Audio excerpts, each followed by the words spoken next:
अस्सलाम वालेकुम।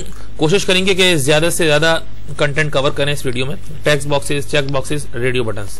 Text box क्या है जी? टेक्स्ट बॉक्स हमने ऊपर पढ़ा, एक ऐसा बॉक्स जिसके अंदर हमें कोई कंटेंट लिखना हो। अब कंटेंट से मुराद कंटेंट मुख्तलिफ किस्मों का हो सकता है। अगर आप कंटेंट में कोई लिंक अपडेट करवाना चाहते हैं तो आप सबसे पहले इनपुट टाइप दीजिएगा। टाइप का मतलब कुछ लिखना। टेक्स्ट नेम, टेक्स्ट नेम क्या होगा जी? ये URL होगा और वैल्यू उसकी क्या होगी जी? HTTP होगी। हेयर वैल्यू का क्या मतलब है जी? वैल्यू एक प्रीफिक्स है जिसमें इंफॉर्मेशन दी जाती है टेक्स्ट बॉक्स की कि इसमें किस किस्म की वैल्यू यानी किस किस्म का टेक्स्ट अपडेट किया जाना है। टेक्स्ट बॉक्स के कुछ एट्रीब्यूट्स हैं, आप इन दोनों को देख लीजिएगा। इसमें साइज का भी है, बॉक्स साइज का भी है और टेक्स्ट के लिए क्लासेस जो बनाई जा रही हैं वो भी मौजूद हैं। अब आते हैं चेक बॉक्सेस। चेक बॉक्स क्या है जी?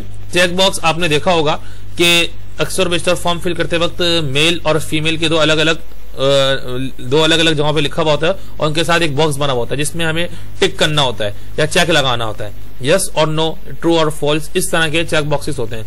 अच्छा जी, चेक बॉक्स के लिए देखें एक एग्जाम्पल दी हुई है। HTML का टैग यहाँ पे ओपन हो रहा है और HTML का टैग यहाँ से ओपन होकर यहाँ पे देखें HTML का टैग क्लोज हो रहा है और इसमें उन्होंने एक पूरा जो है ना एक पूरा अलग से एक काम दिया हुआ है, एक अलग से एक कोडिंग की हुई है जो कोडिंग अभी हमारे मकसद की नहीं है। अभी हमने सिर्फ इसमें देखना ये है कि जो चेक बॉक्स का टेक्स्ट है वो यहाँ से शुरू हो रहा है। Input type check box, name water, fear of water, फिर चेक बॉक्स का हमने नाम दे दिया। देखिए चेक बॉक्स जब लिखा तो चेक बॉक्स जो हम दे रहे हैं उसका HTML में नाम भी लिखना होगा कि चेक बॉक्स का नाम क्या है और चेक बॉक्स के नाम के साथ हमने नेम लिख दिया और नेम के साथ हमने क्या लिख दिया? Fear of water. उसके बाद हमने एक BR लगा दी यानी लाइन ब्रेक कर दी। फिर इनपुट टाइप चेक बॉक्स, एक और चेक बॉक्स दिया, उसका नाम कुछ और रखा और उसके बाद हमने एक और BR लगा दी। यानी अलग से पूरा का पूरा टेक्स्ट जब टाइप कर लेंगे तो देखिए हमारे सामने जो टेक्स्ट ओपन होगा वो कुछ इस तरह का टेक्स्ट ओपन होगा। देखिए जी, डिस्क्राइब योर फोबिया, यानी ऊपर का जो पूरा टेक्स्ट था उसको हमने यहाँ से यहाँ तक छोड़ दिया। हाँ, अलबत्ता हमने यहाँ से शुरू किया। फियर ऑफ वाटर, इस चेक बॉक्स का नाम नेम था, इस चेक बॉक्स का नाम कुछ और था और इस पर हमने कुछ और टैक्स अप्लाई किया, इस पर कुछ और टैक्स अप्लाई किया, इस पर कुछ और टैक्स अप्लाई किया और इसमें सबमिट और रिसेट का हमने देखें यहाँ पे एक बटन भी बनाया था। ठीक है जी, अब जरा आते हैं रेडियो बटन के ऊपर। रेडियो बटन क्या है जी? रेडियो बटन चॉइसेस बटन होता है। यूं समझ लीजिए कि जिस तरह हमारा व्यू क्विज होता है, व्यू क्विज में भी रेडियो बटन होता है। हमें कोई एक चीज जो है मुंतखब करनी होती है। मल्टीपल आंसर्स नहीं हो सकते। ठीक है जी, तो रेडियो बटन का ये टेक्स्ट देखें इस तरह लिखा हुआ है। टाइटल, पूरा एक्शन, एक पूरा उन्होंने स्क्रिप्ट टाइप किया, लेकिन जो असल मेन रेडियो बटन का जो कोड है वो यहाँ से शुरू हो रहा है। उन्होंने 2 BR लेने के बाद इनपुट टाइप रेडियो नेम का रेडियो लिया और रेडियो के साथ हमने नेम लगा दिया। यानी नेम जो है रेडियो बटन का जो नाम था वो क्या था जी? इनकम नाम था। उसकी वैल्यू क्या रखी? पॉपुलैरिटी रखी। यानी इस तरह के मुख्तलिफ उन्होंने रेडियो बटन BR लगा के लिए। उसके बाद फिर उन्होंने मजीद जो है ना चेक के लिए एक अलग कोड टाइप किया और उसका देखें स्क्रिप्ट जो, यानी अगर आप यहाँ से लेके पूरा यहाँ तक स्क्रिप्ट टाइप करेंगे, इधर से ये इसको मैं थोड़ा शॉर्ट करूँ, यहाँ से लेके यहाँ तक पूरा स्क्रिप्ट टाइप करेंगे रेडियो बटन का तो आपको रेडियो बटन का कोड समझ में आ जाएगा। देखिए रेडियो बटन जिस तरह हमने ऊपर पढ़ा था चेक बॉक्स का, तो रेडियो बटन का कोड भी कुछ इसी तरह से हमारे सामने खुल के वाज़ेह हो जाता है। सर्वे रेडियो बटन में मल्टीपल जो है ना वो बॉक्सेस पे चेक नहीं लगता, लेकिन चेक बॉक्स में मल्टीपल बॉक्सेस पे चेक लग जाता है। ठीक है जी, अब हमारे सामने एक लिस्ट आ रही है, सिलेक्शन लिस्ट। सिलेक्शन लिस्ट का जो है वो आप एक मरतबा ये देख लें, एक सिलेक्शन लिस्ट का आप एक मरतबा आउटपुट देख रहे हैं। सिलेक्शन लिस्ट का आउटपुट इस तरह होता है, यानी कि हम किसी चीज को आराम से सेलेक्ट कर सकते हैं। तो सिलेक्शन लिस्ट को हम जरा देख लेते हैं, इसका कोड क्या है जी? सिलेक्शन लिस्ट का कोड जो हमारा शुरू हो रहा है, देखें यहाँ से शुरू हो रहा है। पाकिस्तान ऑप्शंस मुख्तलिफ किस्म के बनाए जा रहे हैं। देखिए सबसे पहले HTML का टैग ओपन हुआ, HTML का टैग नीचे क्लोज हो गया होगा, बॉडी का टैग ओपन हुआ, बॉडी का टैग नीचे क्लोज हो गया होगा। उसके बाद एक फॉर्म बना, फॉर्म के साथ जो है वो हमने मेथड पोस्ट करवाया। जावा स्क्रिप्टिंग भी इसमें कुछ ना कुछ नजर आ रही है। उसके बाद हमने सेलेक्ट और नेशनलिटी का जो है वो उसमें हमने पोस्ट में डाल दिया कि ये कंटेंट जो है HTML डॉक्यूमेंट पे शो होगा। और सेलेक्ट जो है नेम का जो साइज आना था, यानी उस पर जो क्लिक माउस ओवर पे तो उसका हमने साइज बढ़ा दिया। फिर ऑप्शंस हमने उसके अंदर ये 2-3 दे दिया, अमेरिका, ऑस्ट्रेलिया, इंडियन और मजीद ऑप्शंस जो है यहाँ से हम ऑप्शन शामिल करते गए। उसके बाद ऑप्शंस मुख्तलिफ चीज़ों में favourite city, country visited last year, इन तमाम के तमाम ऑप्शंस हमने शामिल किए। ऑप्शंस शामिल करने के बाद हमने जो ऊपर हमारा बॉडी और HTML का टैग था वो ऑफ हो गया था। तो उसका देखें जो हमारे सामने जो हमने दो तीन चीजों की हमने लिस्टें बनाई थी, वो लिस्टें इस तरह आ गई। यहाँ पे क्लिक करेंगे तो यहाँ पे एक लिस्ट आएगी, यहाँ क्लिक करेंगे तो यहाँ लिस्ट आएगी, यहाँ क्लिक करेंगे तो ये लिस्ट आएगी। आप इसमें से कोई भी चीज को सेलेक्ट कर सकते हैं। यहाँ से जो चीज सेलेक्ट करेंगे वो यहाँ पे आ जाएगी, ठीक है जी, और उसको क्लिक करेंगे तो यहाँ पे उसका सिस्टम आ जाएगा। अब आते हैं अगले टॉपिक पे। अगला टॉपिक क्या है जी? Frames and images in HTML, तस्वीरें और फ्रेम्स। ये कंसेप्ट क्या है जी? ये कंसेप्ट HTML में मुख्तलिफ पिक्चर्स या मुख्तलिफ टेक्स्ट कंटेंट को फ्रेम्स में लाने के लिए है जी। अब फ्रेम्स जनरल फॉर्मेट देख लेते हैं। एक है फ्रेम सेट और एक है फ्रेम। अब इनके बेसिक टैग्स देखें किस तरह ये फ्रेम का जो है डॉक्यूमेंट टाइप किया जाता है, फ्रेम का कोड टाइप किया जाता है। HTML का वही कोड, टैग ओपन हुआ, टैग क्लोज हुआ और टाइटल के अंदर कुछ लिखा और फ्रेम सेट किया। रॉज किस तरह दी जी? रॉज हमने 25% दे दिया और 75% दे दिया। अब ये जो फ्रेम है जो हम बना रहे हैं ये हॉरिजॉन्टली ड्रॉ होगा। किस तरह ड्रॉ होगा? हॉरिजॉन्टली ड्रॉ होगा, यानी 25% जो है ना, ये 25% जो है ये वर्टिकल लाइन होगी और 75% जो है इसकी हॉरिजॉन्टल लाइन होगी। और देखिए जब हम ये कोड उतारेंगे तो हमारे सामने इस तरह का फ्रेम का आउटपुट नुमाया हो जाएगा। अच्छा, डिवाइडिंग द स्क्रीन वर्टिकली, हम स्क्रीन को वर्टिकली डिवाइड भी कर सकते हैं अपनी फ्रेम के जरिए। मैं आपको इसका देखें, ये आपको स्क्रीन नजर आ रही है, इसकी हमारे सामने एक प्रैक्टिकल ऑप्शन भी मौजूद है। उसके लिए कोड उतार लीजिएगा, यानी कि वर्टिकल फ्रेम्स को आप टाइटल में ऐसे लिख दें, उसके बाद फ्रेम कॉलम्स लिख दीजिएगा, फ्रेम सेट कॉलम्स। अब कॉलम्स में आपने किस जगह से कितनी जगह लेनी है? 20% इस साइड लेफ्ट से लेना है, 20% राइट से लेना है और 60% आपने जो है वो सेंटर से लेना है। उसके बाद जो है आपने फ्रेम के जितने टैग ओपन किए थे वो क्लोज किए और HTML का टैग क्लोज किया, तो इस तरह का आपके पास जो है वो आउटपुट आ जाएगा। अच्छा जी, दे देंगे फ्रेम के अंदर कंटेंट भी शामिल कर सकता है। ऐसा नहीं है कि फ्रेम सिर्फ लाइनों का नाम है, बल्कि फ्रेम के अंदर बहुत आराम से, बहुत वाज़ेह तौर पे कंटेंट शामिल होता है, बल्कि फ्रेम होता ही कंटेंट के लिए। ये देखिए उन्होंने इसका भी तरीका बताया। HTML का टैग ओपन किया, टैग क्लोज किया और फिर क्या हुआ जी? टाइटल के अंदर हॉरिजॉन्टल फ्रेम विद कंटेंट, फिर हेड, ये तमाम की तमाम चीजें रॉ। उसके बाद देखें जहां पे हमने काम करना था ना टाइटल के अंदर मेन, वो तो हमारा ऊपर हॉरिजॉन्टल फ्रेम आ गया। This text is from HTML, this text is from HTML।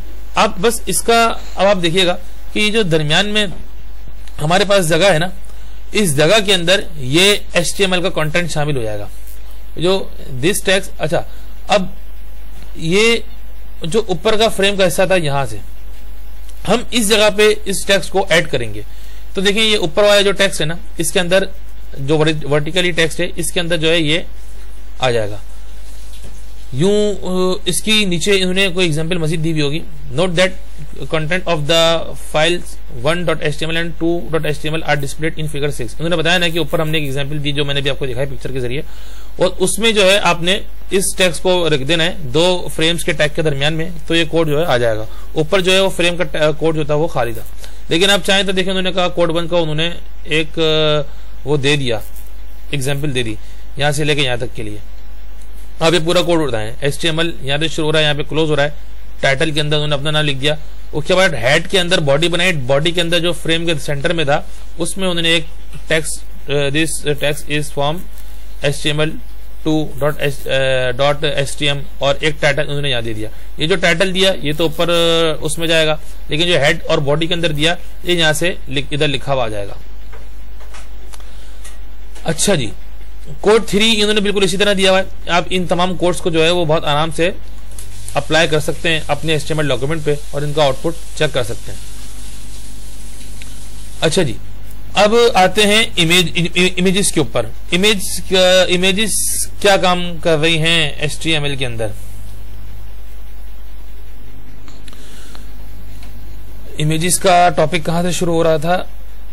हाँ, images can be link to, यानी कि ये जो HTML फ्रेम्स हैं, इन फ्रेम्स के अंदर इमेजेस को बहुत आसानी के साथ लिंक करवाया जा सकता है। We can make images clickable as shown in the following example. यानी अब ये कोड उतारें, HTML यहां से ओपन होकर क्लोज होगा। फ्रेम तो फिलहाल लिंक नहीं हो रहा, लेकिन टाइटल के अंदर ही आप इमेज को लिंक करवा सकते हैं, यानी कि टाइटल के अंदर इमेज लिंक करवा दिया। तो देखें आप यहां पे क्लिक करेंगे, जब आप इसको रन करेंगे तो ये जो कोड है ये ऑटोमेटिकली आपके सामने इमेज के साथ रन होगा। ठीक है जी। Images can be mapped to, यानी आप इमेज को HTML डॉक्यूमेंट में मैप भी कर सकते हैं। An image map is web page graphics with several defined clickable areas. To create an image map, perform 3 steps. आप इमेज को मैप किस तरह कर सकते हैं? 3 स्टेप्स के थ्रू कर सकते हैं। District image regions you want to use, यानी जो इमेज है आप उसको अपने रीजन से कोऑर्डिनेट कर दें। मैप और एरिया के टैग्स को इस्तेमाल करें, तो इसके अंदर सोर्स डाल के इमेज के टैग को इमेज के टैग के अंदर रिसोर्स डाल दें। अब पहले स्टेप देखिए, उन्होंने ये बताया। पहले स्टेप क्या है जी? आप pixel point mark on computer screen, computer screen के ऊपर सबसे पहले आप पिक्सल जो है ना उनको पिक्सल सेट कर लें।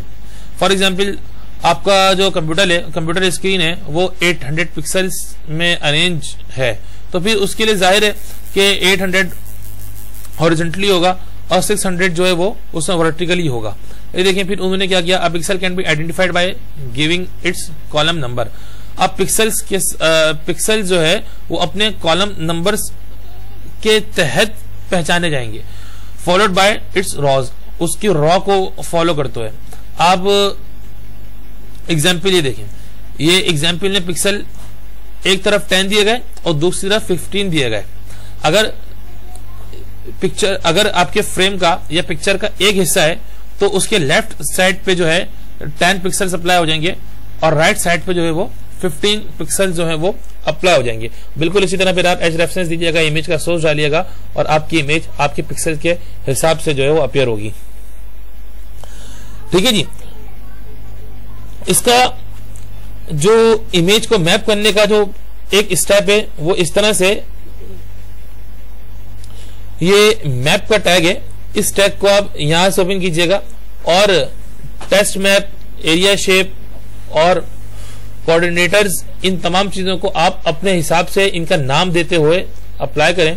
उसके बाद रिसोर्स डालें और रिसोर्स डालने के बाद href लगाइएगा जो हाइपरटेक्स्ट रिसोर्स है, और ये पूरा का पूरा जो आपका सेट है उसका एक हिस्सा सेट हो जाएगा। ये तमाम चीजें जो है वो ज्यादा प्रैक्टिकल्स की हैं, लेकिन कोशिश ये की जा रही है कि जल्द से जल्द इसको जो है वो सरसरी समझाया जाए। अच्छा जी, add the image map to the web page. अब वेब पेज पे इमेज को ऐड करने के लिए जो है वही यार स्टेप 1 क्या है जी? For adding the image map to the web page use the image tag in the format shown below, यानी इमेज ऐसा डालिएगा और जो इमेज जिस नाम से इमेज आपकी डेस्कटॉप स्क्रीन पर या आपके किसी ड्राइव में सेव है उस ड्राइव को इस तरह लिख दीजिएगा और ये टैग इस तरह क्लोज कर दीजिएगा। अच्छा जी, एरिया टैग्स शेप एट्रीब्यूट, यानी कि यहां पे क्या काम हो रहा है जी? The shape attribute also accept the value circle and poly for a polygon. For a circle coords attribute takes 3 values, the x coordinate of the circle centre point, the y coordinate of the centre point and the radius of the circle. यानी कि आप जो picture upload कर रहे हैं उस picture को upload करते हुए उस पिक्चर को कितने एरिया कवर करना है, एक्स कोऑर्डिनेट और वाई कोऑर्डिनेट से बजाते खुद जो है आप HTML पे उसको हाइट और विड्थ दे सकते हैं। अगला टॉपिक जो है वो हमारा लेसन नंबर 9 है। इंशाल्लाह इस लेसन को हम अगली वीडियो में कवर करने की कोशिश करेंगे।